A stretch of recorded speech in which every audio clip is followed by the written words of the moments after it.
This episode of the podcast is brought to you by Cryptic, cryptic.com. Check them out. Now, Cryptic is a cool company.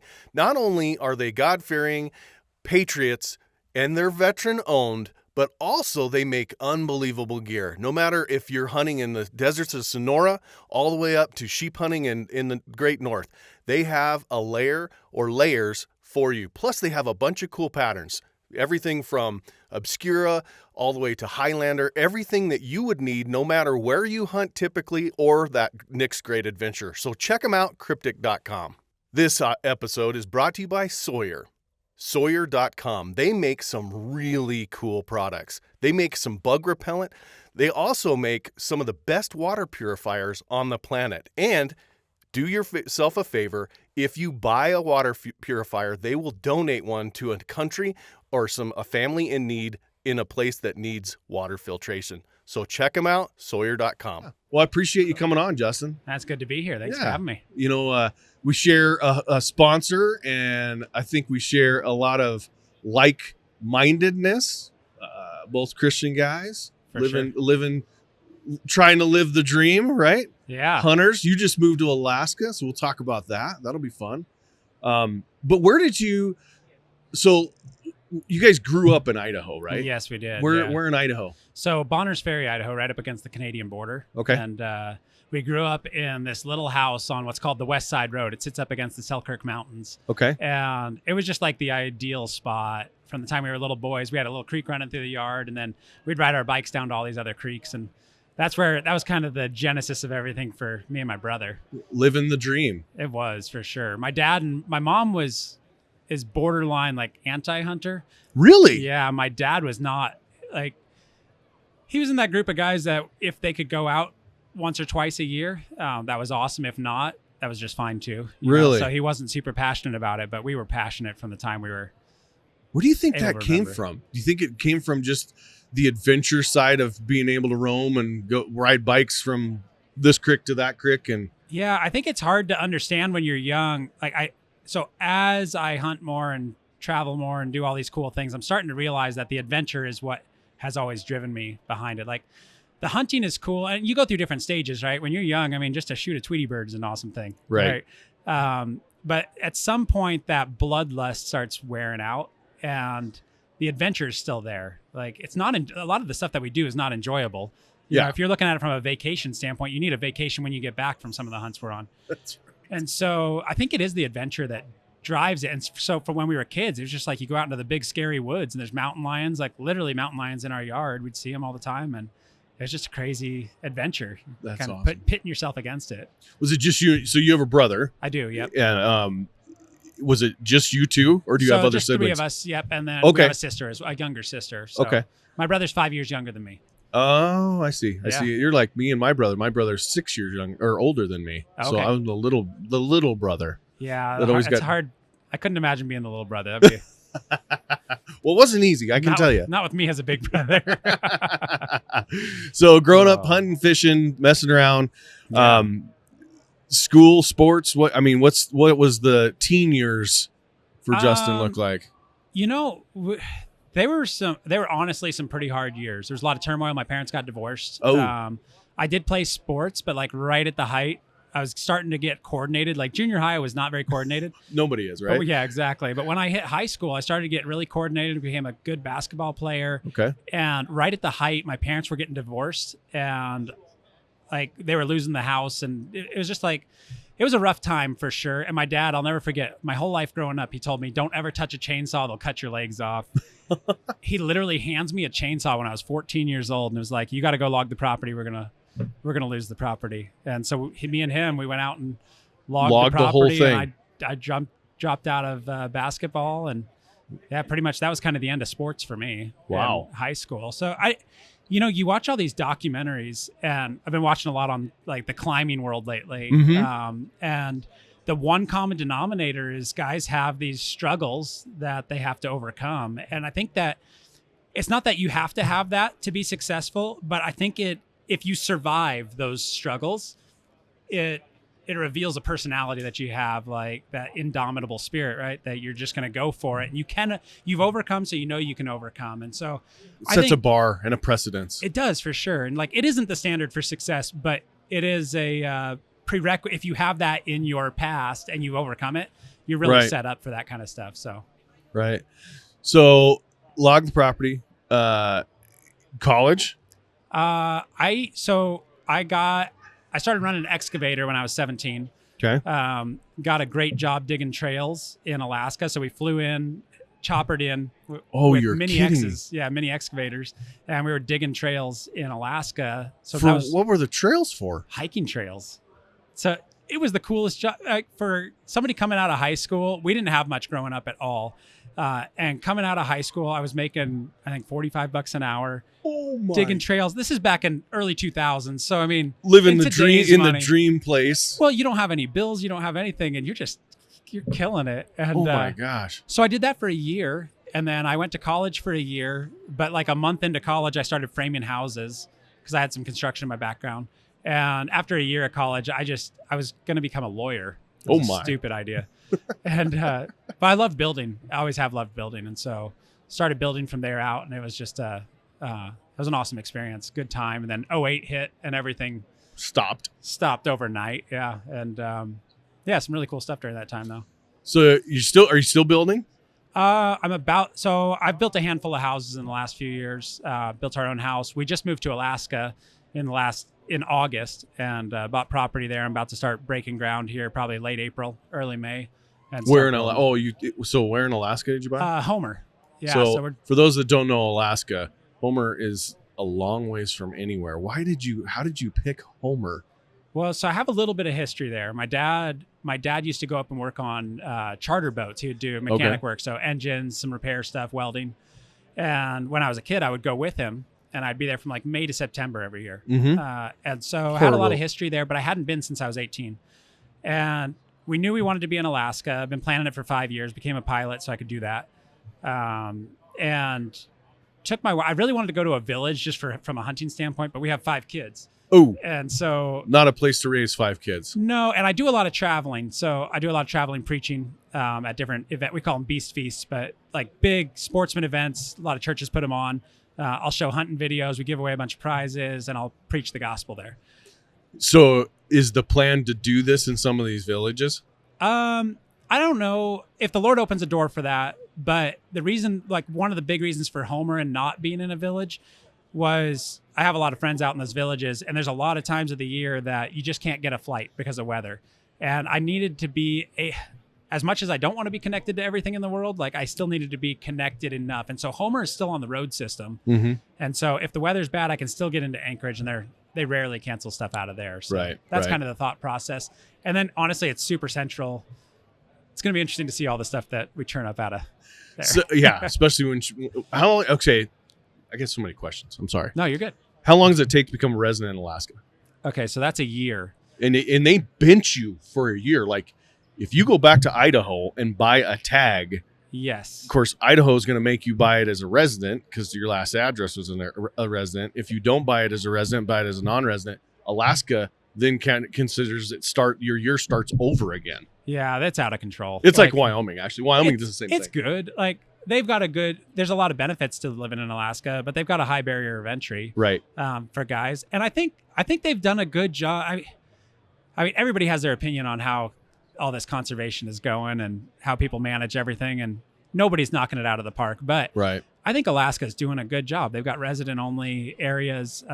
They try to give good non-resident opportunity. I think they've got a pretty good mix, and it's a great place, and it's worth the price to pay the year. So let's talk about the motivation to go to Alaska. Yeah. What was that?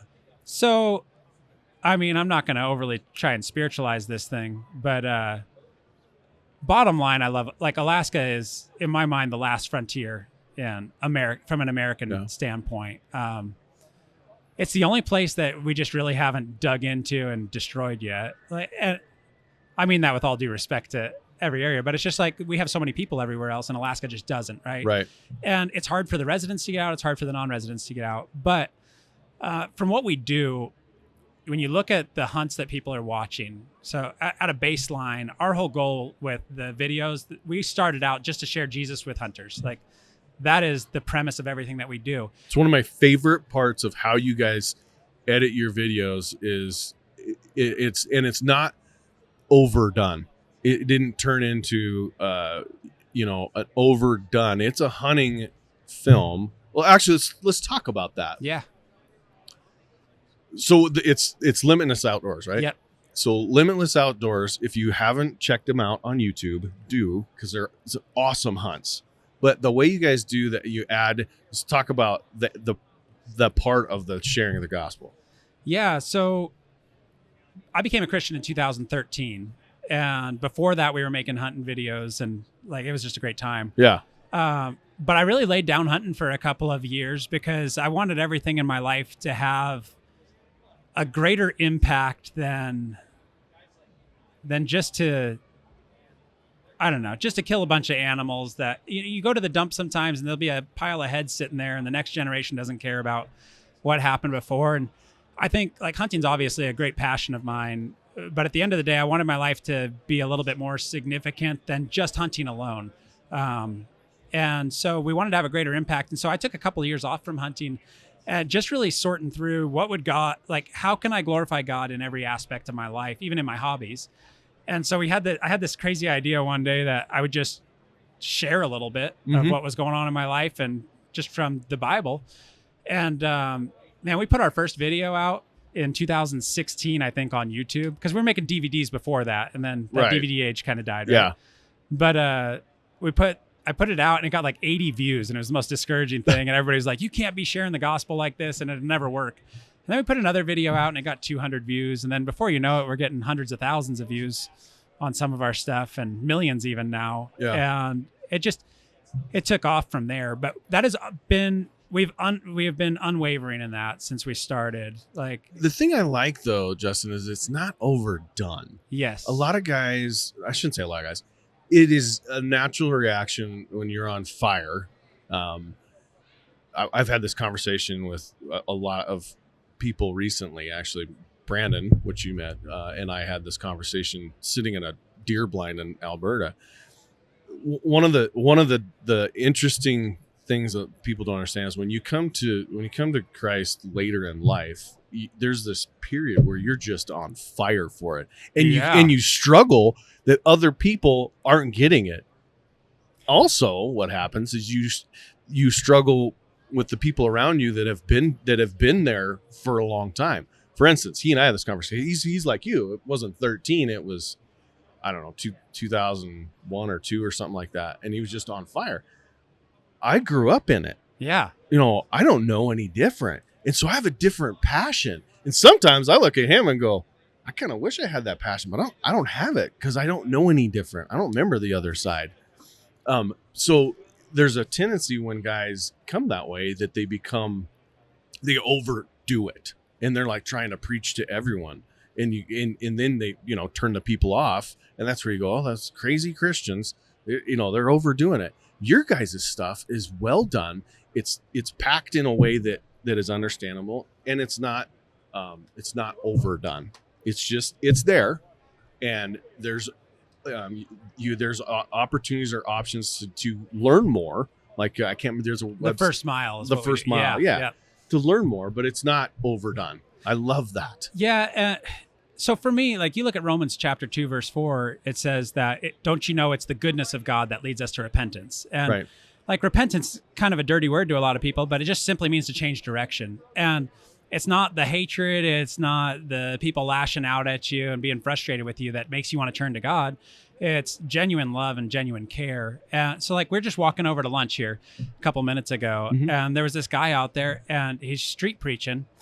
And I commend him for getting out and doing it, but like he's just yelling at all of us and telling us how we're all going to hell. And I'm just like, man, that just makes me want to learn more. Tell me more, please, sir. Yeah, exactly. Such a beautiful experience. Golly. And I was just like, yeah. So, no, I'm totally with you. The fact of the matter is, at certain points in our life, we're just not ready to hear stuff. Like, we've all gone through that in different capacities where it's just like, when you're a kid, your parents can't hardly tell you anything. You got the world figured out. And that carries into our adulthood. and we think we got We're things all figured children. out, and sometimes we are just not ready to hear stuff. And so, like, at the end of the day, one of the things that we don't really talk about publicly is, like, we want to hunt in a way that guys have an admiration for what we're doing, and they want to listen to what's important to us. And that's how, like, I guess that's kind of the heart and what we're trying to, like, Jesus radically changed all of our lives. And I think a lot of the passion comes from, like, it's a beautiful thing that you've been spared from a lot of the bad decisions that we made early on without that guidance. But Jesus says, he who has been forgiven much loves much, right? And so there's this zeal, like, when you realize how much of a train wreck you were and what your final destination was going to be, and that you were spared from that, all of a sudden you're just like, it creates this zeal, but it has to be tempered in love. Like, and so that's our hope, is that we want to reach guys. We don't want to pull any punches, obviously, because it's important. Right. But at the same time, you're not going to reach people by being a jerk. Right. So. Yep. Yeah, that's 100%. So Limitless Outdoors, how did you get, I mean, you were just filming hunts, and did you run into somebody that knew how to do it? Or is this flathead syndrome? I call flathead syndrome where you're just beating your head against the wall until you figure it out. Yeah. So I would. Well, let's wait. Yeah. We'll smash this together. We got a half hour before we're going to do the drawing. Let's love this. Yeah. Okay, I get it. It's frustrating. So, how did you get into the filming part, or was it just the flathead syndrome? You know, beating your my head against brother the and wall? I, we had those old tape recorders when we were kids, and we'd go find sheds and we'd video it. And so I think it was always there. I remember right out of high school, I bought a DVD video camera, and, like, I'm shooting elk and trying to video at the same time and running them Oh, down. my And just gosh. a sloppy mess. But so I think it was always there. Good friend of mine started getting into videoing a lot, and we did a lot of videoing together. And then, yeah, it just kind of evolved. I think there was just a desire to share our hunts. Like, we saw these old guys doing it. You know, I grew up watching Primos videos. Right. And, Yeah. like, it was just the dream, man. So for me, you know, going through those rough times as a kid, and my dad wasn't really a hunter, but I had the passion, like, watching these guys chase after their dreams and get to experience these things. Like, they were inspirational to me. And that's been a huge thing for me in my life, is, like, I want to be an advocate that these things can be done. I know that's a big thing behind Eastmans as well. Yeah. 100%. I think it's also it's kind of a double-edged sword, right? Where, like, you want to get people out there, you want them to experience the things that we've experienced, and in the process, I've been a part of probably hurting a lot of the stuff that I love by overexposing some of it. But I think that the heart there that maybe a lot of people don't understand is, for me anyway, is, man, I just want to inspire that next generation of kids that just are looking at life, and it's like, how can I ever be like that? You know, when I first started hunting moose in Alaska, we weren't making hardly any money, like $30,000 a year. Yeah. And my wife and I would pick huckleberries in the summer and sell them to pay for a moose hunt in the fall. And so, like, that's how I got into it. She is a saint. Dude, she's a unicorn. My wife is amazing, for sure. Yeah. That is awesome. So, any big hunts planned this year? Well, obviously, Alaska. I'm going to be resident in August. Oh yeah, because you moved there, and yeah. So boy, that was done well, wasn't it? Yeah. All on purpose. Yeah. So I'll be hunting sheep. I'll be hunting goat and brown bear, all that stuff, Lord willing. That'll be cool. Yeah. So you mentioned you're a pilot. I'm a pilot. Yeah. Very common thing to be a resident of Alaska and a pilot. Do you own a plane yet? Yes. What'd you buy? Yeah. So I've been running PA-22s for a long time, for the last few years now. And I've got almost all my hours. And Okay. I learned to fly in a 182. Yep. Started in a 172. After like 30 hours, I got into a 182. Got my license in a 182. Mm-hmm. Flown a bunch of planes. Got my float rating, tailwheel endorsement, high performance, all that stuff. And Yep. but yeah, so I've been flying a PA-22. I put 850s on mine, so I've got 180 horse. So Okay. usually the biggest you can get is 160, but I actually had the engineering and field approval done for 180 horse with the tricycle gear. Oh my gosh. And then I had 100. I got 850s on the mains, and so bigger tires. Big tires. You got the big it's like Tundra tires. 19, 20-inch tires. Yep. But I'm right in the process of converting it right now, putting Super Cub gear on it. It's a Eddie Trimmer conversion. 31-inch Tundra tires, baby bush wheel. Like, it's going to be putting a lot of stuff into it. So what's your useful load on that with 180 horse? Yeah, so I'm running about 1,200 pounds empty right now. So the useful is about 800. And I mean, it's crazy. For a bush plane, though, that's pretty damn good. Yeah, and so like a Super Cub, right? It's a 2-seater, but this is basically like a 4-seater. I've got extended wings, VGs. I'm going to put a borer prop on it. So I'm thinking when I'm done, I've been running like at 2,000 feet, I can get off the ground at full gross at 400 feet. Wow. Yeah, and that's then I climb at 1,000. Yeah, that's impressive. Yeah, I've got a leading edge cuff on there. Okay. I got all sorts of stuff. And then, but then I'm Did thinking you buy with it everything, mostly this way, or did you trick it out? we've been tricking it out. Yeah, gotcha. The engine is the only thing that was Standard. in place. Yeah. Yeah, but it was just a standard plane, and then we've been pouring in. Where's you live in? You live in Northern Idaho. That's a thing there too. It's kind of like Alaska. I mean, everybody has a bush plane. There are a lot of pilots in Northern Idaho. There is. We've got the Frank, and that's where. So almost all I've got 400. I started flying 3 years ago. I've got 460 something hours right now. Wow. I probably have close to 300 of them in the Frank. Wow. So A I've lot of landed mountain. everything in there. So is it like the Salmon River country where there's a ton of backcountry, I guess you call them grass landing strips and stuff? Yeah, I mean, there's there's some rough stuff. There's some good stuff, big stuff, 4,000 foot strips in there. And there's a lot of like 1,300 foot strips, some absolute no-go around strips. Like, there's some good stuff. See, it's the interesting thing. I mean, I live in Wyoming where there's a ton of wilderness, ton of mountains just like that, but almost zero backcountry strips. Yeah. I mean, mostly because all of ours is wilderness, but it's hard. Yeah. You can't land. I fly around a lot, but I can't land there. Well, the Frank is so unique in that way. Like, they have all those strips grandfathered in, and there's all the ranches and hot springs. Like, if you're a pilot, you get the chance to do it, and you got the proficiency to do it. It's the most amazing place to fly for sure. That is cool. So we're at the Hunting Expo here in Salt Lake, and I appreciate you coming in and spending some time with me. So have you seen anything crazy today that people need to be checking out? On it. So I haven't been here since 2014. Oh, geez. So this has changed a lot. I remember having this vision when we were here. I was like, man, you could put together a huge booth, and nobody was at the time. I was like, there'd be some cool stuff. And I walked in the other day. I was like, oh, it's happened. Yep. Like, Somebody did it. It's changed big time. It has. There's tons of big screens, tons of mounts and everything you can think of.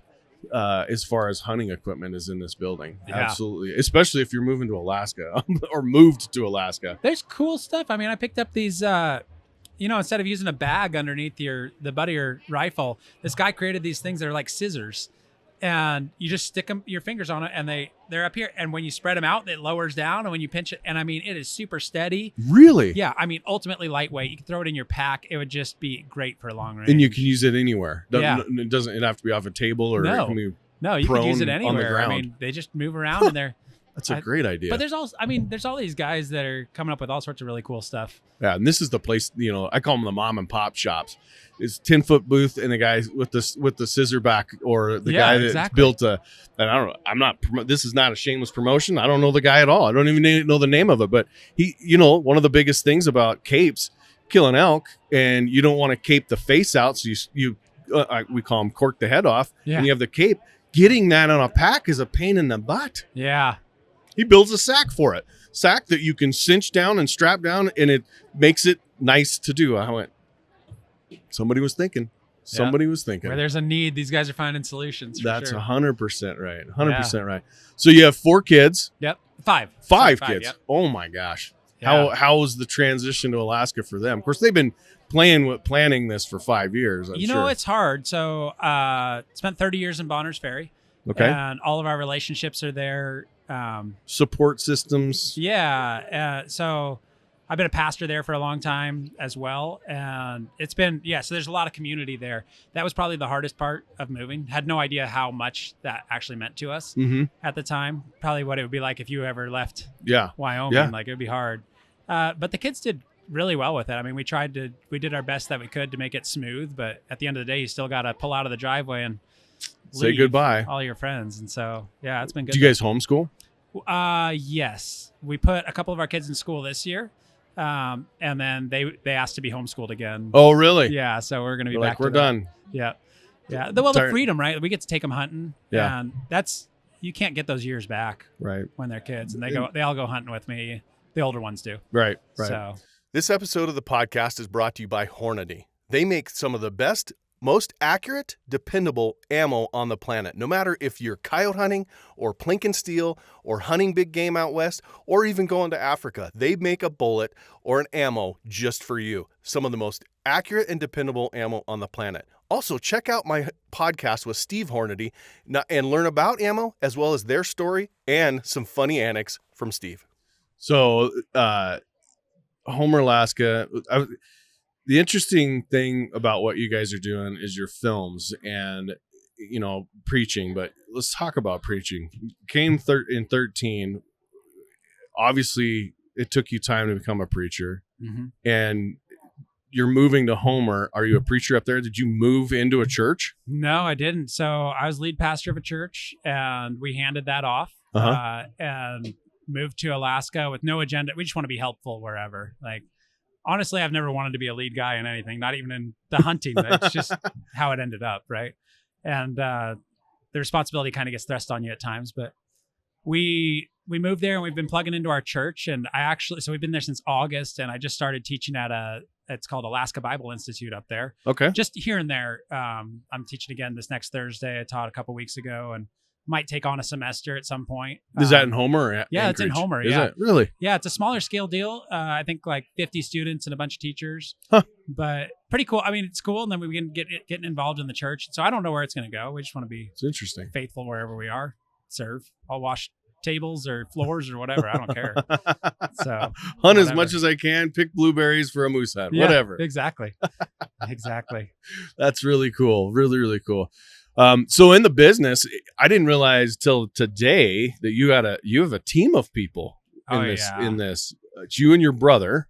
Yeah. And then how many employees you guys got? So, like, obviously the thrust of it for us behind the scenes is the ministry. So we send out and give away the first mile, which is just our discipleship resource. So connecting guys to Jesus, understanding who God is, why we need a relationship with him, how to have a relationship with him. And then practically, like, how do you walk in a way that it's not just, I go to church on Sunday and that's the end of my relationship. Like, I want to be alive. Anything I do, I want it to actually have some impact, some meaning, some like tangible results, and walking with Jesus has that. And so that's what this is all about, getting these guys connected.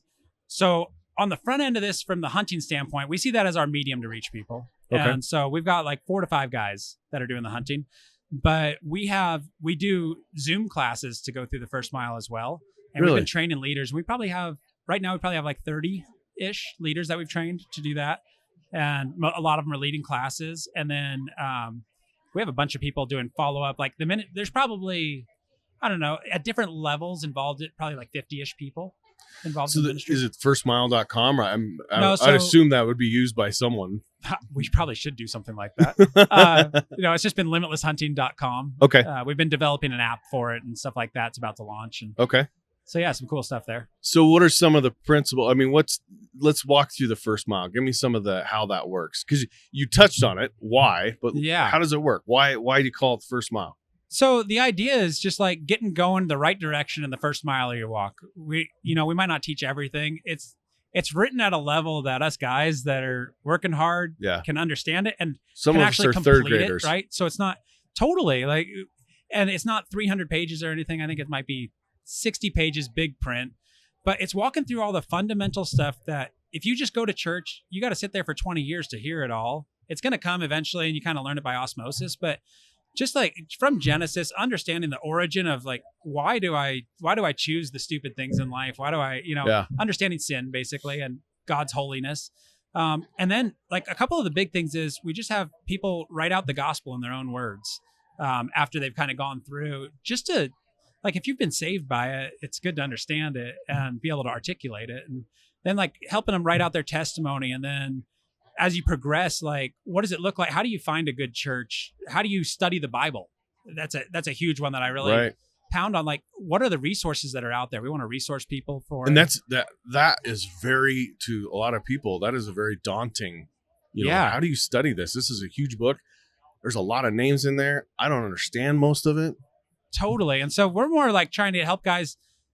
Like, it's easy to bite off more than you can chew, and then you just spit the whole thing out. Right. Like, let's take little bites of scripture. Let's understand it. And so that's been powerful. I mean, we're looking at everything from what does God say about our finances to marriage? Like, because God's the one who built marriage, and he understands how it works better than anybody. And when we walk it out according to his principles, we're living in a blessed marriage as much as you can be with two people that are trying to figure out how to live together. Right. So yeah. And then like figuring out spiritual gifts and like the whole gamut. And it's, it's not totally all out, we're not going totally in depth on everything, but we also provide resources. Like if guys are like, my marriage is struggling, I want to know more. We have video resources. We have all sorts of stuff so they could jump off and go deeper if they want to. And so that's what we've been aiming at, is just trying to help these guys figure out how to practice. Like, how do I be a dad that, 20 years from now, my kids still want to hang out with me and go hunting with me? And is it possible if I've cheated on my wife to reconcile? Or, how does that stuff all work out? Like, we want to help people with practical stuff, not just this show up at church, give your money kind of deal. And that was a big preventer for me coming to the Lord, was I looked at Christians as kind of soft-handed men. Yes. And the reality is like, if you read the story of our people, Christian people throughout the Bible, these dudes were savage, tough guys. Yes. And it's radical. Conquering and awesome.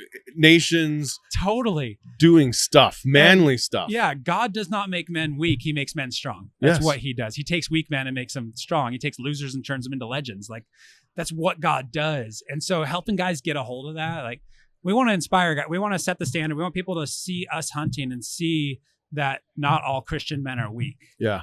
And so that's been just a huge emphasis. And the first mile has been a massive tool. We give that away free to everybody. Costs us like $5 a piece, and we send out thousands and thousands of them a year.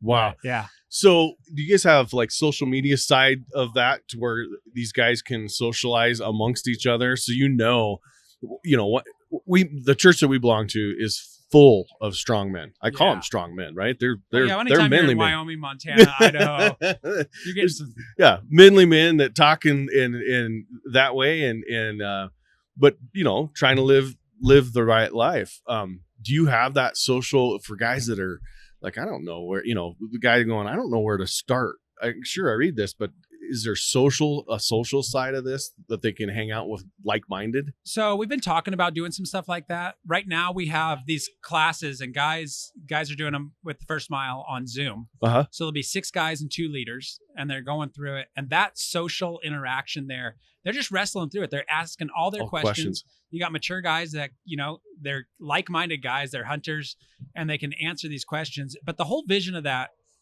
as you know, because you've lived it, like, the church is not perfect. There's train wrecks all the time, but the church is so important, and so many more good things happen in the church than bad things. And we want to see guys plugged into the church. Yeah. So the vision of these groups is to bridge the discipleship gap between conversion and connection to the church. Okay. And so that's what we're aiming at. And I think, we're in our infancy still. Things have really been blowing up in the last 5 years for us as far as our impact. And we're working to connect guys even better. So, that's something that's definitely been on our radar that we've been kicking around. Yeah, because, one of the things that I really appreciate about our church and my company, because my company's run this way. And Brandon is, he's been a pastor and pastors his church. And one of the things I appreciate is just surrounding yourself with like-minded people and good people that lift you up and that you become the sum of your people, right? If you were just listening to this podcast or watching your show and didn't know where to start with that, I think the social side's a huge part of it. Totally. Because then you can, not only do you have accountability partners, which is a big thing, but you also have somebody to go, hey, dude, I am really struggling with XYZ. And that person is going to give you correct advice. You're not telling, the bartender or whoever's sitting next to you at the bar this. Not that that's horrible, but it's surrounding yourself with good people that are giving you good advice. Totally. I think that's a huge thing. I really do. You got to watch. Especially when you're the thing is for us guys, when we start talking about our struggles, like we're in a pretty vulnerable place. Yeah. And we don't do it naturally. No. And so when you start throwing stuff out there to the wrong people, when you're vulnerable, you're really receptive Yes. to what people are saying. And it's real easy when you get some bad counsel to mess up your life in some nasty ways. And so I totally agree with you. Like that is community is everything. That's that's the importance of the church, and right. To be surrounded by people that have the same values, the same understanding of how life works, and can point you back in the right direction when things get a little wonky. Yeah, and it doesn't mean you have to like everybody in church. It doesn't mean that you have to. You know, I'm a pastor, and it's the struggle is real. I heard a pastor once. He said, "I hurt people, and they leave the church. People hurt me, and I wish they'd leave the church." Oh, it's kind of funny. It's kind of sad. It's just one of those things. That's weird. People are people, man. You can't imagine the disciples. It's like you got a tax collector who everybody hates, and then you've got the zealots who are killing the Romans, and they're all mashed together. And that's the way it is in the church too. You got some people that you just kind of look at with a sideways eye. Yeah, all walks, all walks. So, what's coming out? That you guys talked about an app. I mean, what's coming out in the near future that guys could be watching for? I think the app is I think it's gonna be important because the guys that we're reaching, a lot of them have very limited or no background in the church. Mm-hmm. They're hesitant to get involved, or maybe their schedule, they're totally worn out. And so I think the app, for us as Christians, we understand that the Word of God is so important. Right. Faith comes by hearing, and that of the Word of God, Romans 10:17. And so our app focuses on a couple things. So we have the first mile in there, but it's all interactive. So if there's a verse quoted, you can tap it and it pops right up. Nice. All the video resources, it's all right at your fingertips. Easy to save. You can work on the road if you're out drilling for oil or whatever you got going on. Right. You can work on it, and then that's a big deal. But then a verse of the day. So it's like pushing out a verse of the day. I love the verse of the day on my Bible app. Yeah. I'm a little confession here. I don't read it every day. Yeah. But I try because, and I don't know this, but I think if you read it, it pops up that time every day. I could be wrong, but I like it because it's a lot of times, more than not, it's something I needed to hear. Isn't that wild? Is weird to me. Yeah. It's awesome, but it's weird to me that it's like, I needed to hear that. I need to focus on that better. Well, and we try and push everybody out to these different apps like the Bible app. And, but the deal for us is like God's given us influence into different people's lives. And if they only download our app, if they're not going to download 3 apps to get everything, right? If they download just our app, we want to make sure they're getting fed and inspired and, pressing into the Lord. So are you, in that are you using a Bible app, or did you guys use your own Bible app? Or how's that work? Yeah, we developed a lot, I don't know all the tech side of everything. But I've got an awesome app developer. He's a young kid that has been in our church forever. I watched him grow up, and just a solid kid, really good basketball player.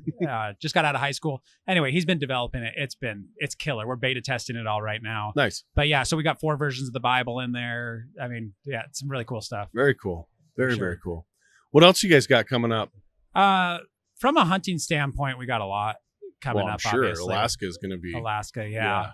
You're going to be like a kid in a candy store for like 5 years. Well, I didn't quite full circle on the question that you had earlier, but as far as what was driving us up there, our whole goal is to reach more people with it. So we've been kind of ranging between, it's kind of a vast number, but 3 to 12 million people a year. Yeah.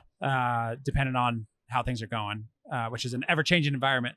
But brown bears are some of the most watched videos out there, bar none. And for non-residents, you might know this, it's getting steep, like 30 grand plus. Oh yeah, to kill a brown bear. Yeah, maybe. Yeah, exactly. And so looking at that, I mean, you're gonna have to pick a lot of blueberries. To go kill a brown bear. And so we're looking at that and we're like, an average elk hunt, if we put out a really good elk hunt, we're somewhere around 100,000 views, maybe more over time. But a really good brown bear hunt, you're looking at 1 million plus views, And so just kind of looking at those numbers, it made sense to go in that direction as far as reaching more people goes. Like, how can we reach more people the easiest? And that's putting out different styles of hunts that are hard to get to. And so I guess I'm willing to go, and I guess if somebody's got to do it. I'll go to Alaska. Somebody has to do it. I'm going to convince my wife, who's been picking blueberries, to move me to Alaska.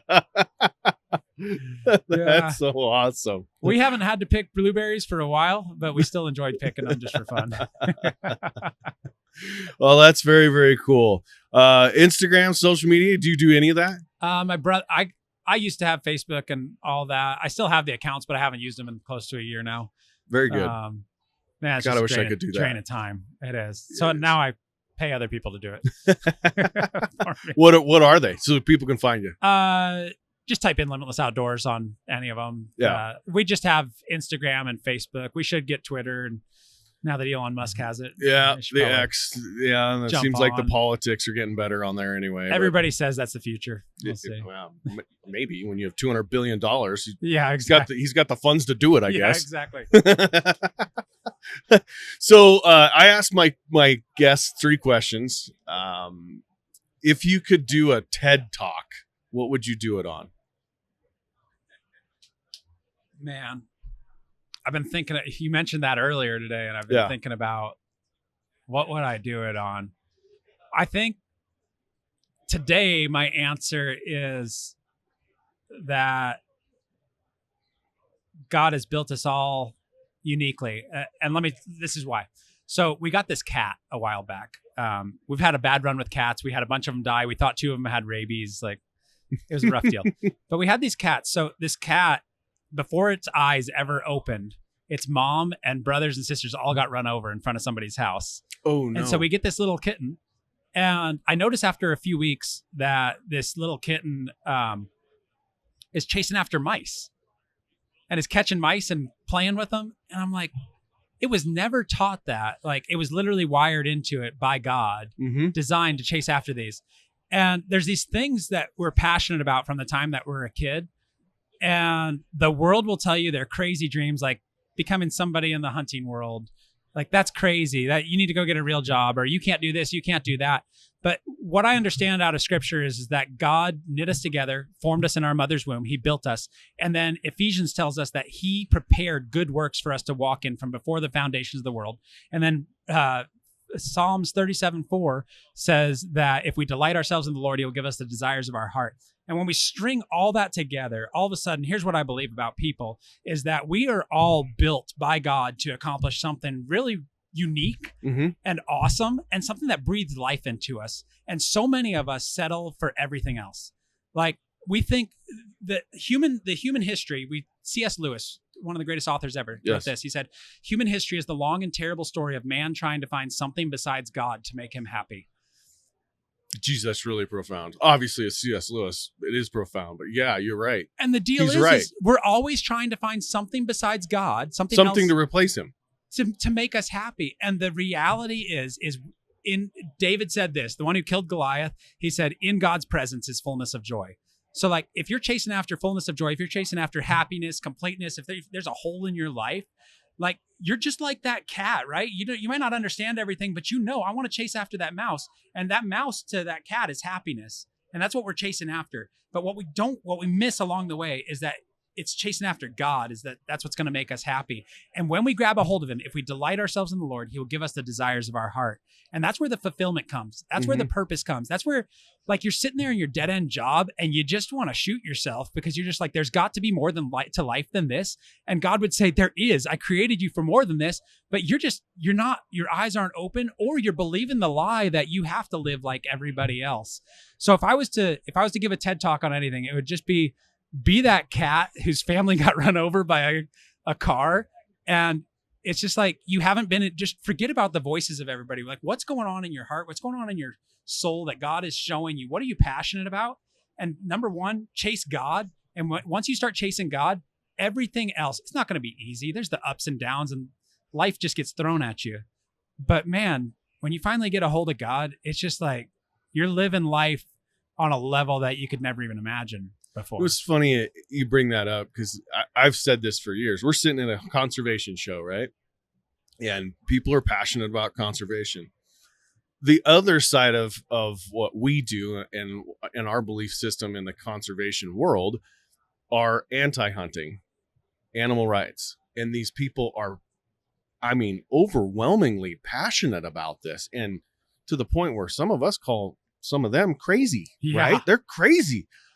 I've said this about a lot of it. I say it in a joke, but it's not. It's really a joke. We'll be drawing the hunt for the brave day off in 10 minutes. I love this. 10 minutes to get your tickets. We're going to draw the gun at 6 o'clock. So I've said this about a lot. That person needs Jesus. And I say it jokingly, but it isn't a joke. I know. That person needs to take that passion and, like you said, chase God. If you did, their life would be way more fulfilled than chasing some dream or some organization or some fad. Yeah. If it's woke or whatever, some fad. If they chase Jesus, they chase God, they would understand what they're really built for. They would be that cat. They would be. And Doing it would be radical. Yeah. Wouldn't it be crazy? Yeah, that's crazy. awesome. That's a great TED Talk. I think you just had the TED Talk, actually. Yeah, We just record it, put it on there, call it a day. There we go. TED Talk X. There it is. Yeah. So another question that I know we've covered a lot in this podcast, but if God willing, you have the ability to be on a deathbed and it doesn't happen instantly, you don't pile your plane up and kill yourself. Yeah. But you get a deathbed at 80 years old, and what are you going to be thinking about? It's hard because I've sat at a lot of deathbeds and I hear regret after regret. But I think that there's a way that we can live our life. The Apostle Paul, right before he's about to die in 2 Timothy chapter 4, he says, I have run the race, right? I've run my race. I fought the good fight. I've run the race. I have kept the faith. Finally, there's laid up for me the crown of righteousness. Mm-hmm. And what I've always found fascinating about that is on his deathbed, he didn't talk about all the things he didn't get to do. He didn't talk about all the regrets he had. He just said, I have fought the good fight. I've run the race. I've kept the faith. And for me, that's a massive goal to me. I think there's always going to be regrets at the end of the day. But I think if we're true to God and we chase after him with all of our heart, mind, soul, and strength, I think that, and keep a short account of things with people, I think that the regrets are going to be minimal at the end of the day. And I think the one thing that I'm going to be really thinking about is have I stepped out of the way enough to allow the next generation to lead? Have I created something that is going to outlast me? Have I invested into these different people well? I think that's going to be the big question. Like, that is a big deal for us in the ministry. Like, we want Limitless Outdoors to last. And to that end, one of my core values is to find people better than myself. Like, that is what I truly believe in. And so, like, instead of getting intimidated by people when they're really talented, really good, whatever, really gifted, when I see somebody that's better than me, or I think they're better than me, I get excited about it. I'm like, that's somebody I'm looking for, right? And I want to be surrounded, kind of going back to what we talked about before. And so, man, I just hope that when Lord willing, if I do get to that point, I've had a long, full life with my kids and everybody, I just hope that they are excited for me to be done and go home with the Lord. They're grateful for all the time that we had, and they're equipped and ready to lead at just a high capacity. That's awesome. That's really good. The next generation is so important. Obviously I'm third generation in this business. Yeah, I have my two girls with me here at the Hunt Expo, fourth generation coming up. And it is very, very important. And giving them the tools, I want to talk about that. Giving them the tools and the authority to do it. Because that is a lot of people struggle with that in passing down a business or almost anything, is giving them the authority and the responsibility to do it, and then be around to hand out good advice. So that's awesome. It's harder, right? Because we get proficient at things and we can do it better today, but we won't be here tomorrow. Yeah. So you do it today and they don't ever learn it. There won't be a tomorrow for our families, and the impact that you can have with it. Like, hopefully I I know you feel the same way. Like you want your kids to take it farther than you ever did. Oh yeah. 100%. You want them to 100%. avoid the pain that you've had to endure, and you're just hoping they learn from it all. But Yeah, my next generation, the 2 daughters, right? yeah, That's going to be an interesting thing in a man's man world. You look around in this show, there's way more dudes walking around this building there is women, right? There And a is, lot of yeah. the women are like dragging along going, "Can we go home?" It's going to be interesting. And one of the things I recognize is I didn't do this. This is a God thing, right? He gave me 2 daughters. I don't know what I'm going to do with it. Yeah. We'll see. Time will tell. He's wise and sovereign in that way. 100%. It is not in my time, and it is not in my choice. So, lastly, and I kind of picked this one last because I think it's really interesting, especially your upbringing. Why do you hunt? Why do I hunt? I've honestly been asking myself that question a lot lately. I feel like this year was a real recalibration for me. I think all of us start out pure, and somewhere along the way, our goals can kind of get in the way of the purity of the love that we had, our first love for what we did. And one thing that I've done routinely is I've turned off the camera and killed stuff that nobody knows about except for my family, and it's important to me. But I started asking myself the question that you're asking: why do I hunt this fall? Because I was passing up all these mule deer. I was just like looking for the perfect one. And I was just starting to realize by the end of the season, I was like, I'm not even hunting mule deer anymore. And so I was like, I'm not going to shoot one of these deer. There's not going to be a deer that I'm really looking for because I just know it, I'm going to constantly make excuses for every one of them. Yeah. And so I realized I'm really, I think what I started, we kind of talked about that adventure.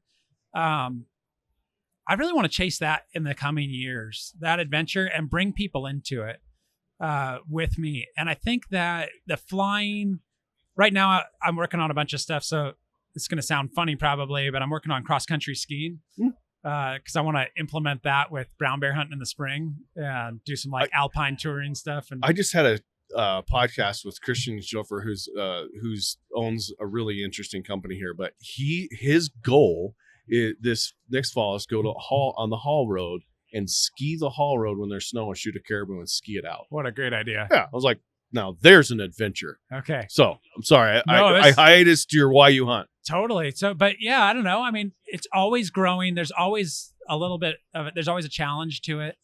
Alaska, obviously, really a last frontier for us as Americans. And I really think it's the adventure. I kind of feel bad for the animals anymore. When you think about Alaska, I think when people think of Alaska, they're like, oh, it's going to be so hard to kill the animal. The killing's not so hard. It's just enduring what it throws at you. And then mentally, I mean, honestly, might sound silly, but being away from family is hard after 2 weeks. Yeah. Like you start missing family and there's just all those things that you blow over a moose. It's not, they're not the smartest tool in the shed. But that's not what it's about. I mean, that's not what we're going out there. I really believe at the core, there might be outliers, but I really believe all of us at the core, there's that primal love for being out there. It's quiet. Mm-hmm. You talk to so many people, like my church is in the mountains. And the reality is you look at all the men in the Bible, they spent so much time in the wilderness, and that's where God spoke to them. And I really believe, in my life, God has spoken to me so much out there. And I have a love for it. I don't know. It's not, if you ask what I love about hunting, it's not about the killing. I love the adventure. I love the plains. I love rafting rivers and being on that edge where you're really alive. The days that you remember. There was a quote, it might have been even in one of your magazines, a sheep hunter. There's somebody hunting and he was talking about how he's like, I've lived thousands of days and I can't remember any of them. It's like they don't even exist. But I remember every day with my dad in the mountains, the sights, the sounds, the things that we said to each other. And that's the reality for us as hunters. We remember those days. And that's what I'm chasing after. I want to live a life full of days that I remember. Yeah. And for me, hunting is that. Yeah. It's the adventure. It is. I come from a very adventurous family. My grandfather is, he was an adventurer before adventuring in the outdoors was a thing, right? And I say this all the time. You have to look at the adventure, and no matter what you're doing, I don't care if it's going to dinner tonight. Look at the adventure. Get on a scooter. Ride a scooter. See what that's like. Yeah. Take the adventure.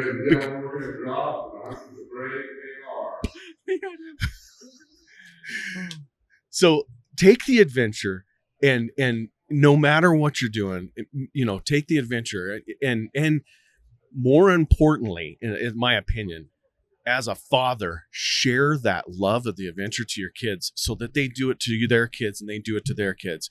Because one thing I got from my grandfather, who I didn't get to spend a lot of time with, was the adventure. I got that from him, and I love the adventure of it. Well, I know we're wrapping up, but that comes back to, our whole thing with the first mile is discipleship, right? Yeah. And the reality is when you're just like you asked about the video, and we just figured it out on our own.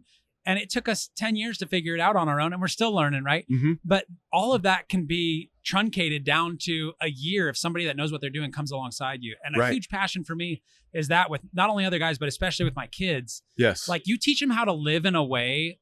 Well, It just